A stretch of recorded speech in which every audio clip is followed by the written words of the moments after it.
მე ვარ ბეგლა სოლომონიძე, ვარ 59 წლისა, ცხოვრობ ხულოს რაიონის სოფელ დიაკონიზიებში.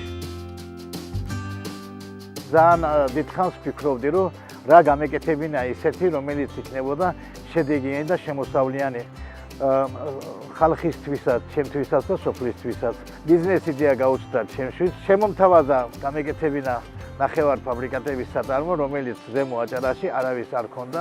თავიდან, როდესაც არ ვიცოდით, როგორ უნდა დაგვეწყო საქმე, სხვადასხვა წარმოებებში ვთხოვეთ, ჩავედით, დავათვალიერეთ და იმის მიხედვით თანდათან ავაწყეთ ჩვენი წარმოება. შევიძინე აპარატურები ცალკე, ხინკლის, პილმენისა, კატლეტი, კაბაბი, გუფთა და დავიწყეთ მაგის წარმოება. მოწონება დაიმსახურა ხალხში და ვთქვით, რომ მოდი გავზარდოთ ჩვენი ბიზნესი. ამ პერიოდში იყო შემოსული შუახევ გესის პროექტი, იყო სოციალური პროექტები, რომლებიც აფინანსებდნენ მიკრო ბიზნესებს და ერთ-ერთი მე ვიყავი, რომელმაც თხოვე და შევთავაზე, რომ გაფართოების მიზნით დავიფინანსებიე.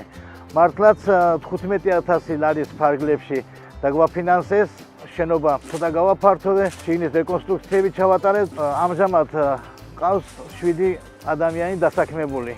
ჩვენ წარმოებულ პროდუქციას თავდაპირველად ადგილზე ვყიდით. შემდეგ თანდათან მოხდა გატანა პროდუქტისა.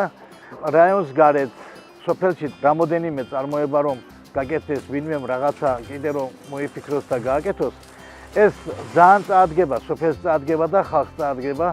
და სამუშაო ადგილებიც შეიქმნება და როდესაც თანხა შემოვა, რაღაცა შემოვა სოფელში და იქნება წარმოებები, სოფელი ძლიერი იქნება და ხალხი ძლიერი იქნება.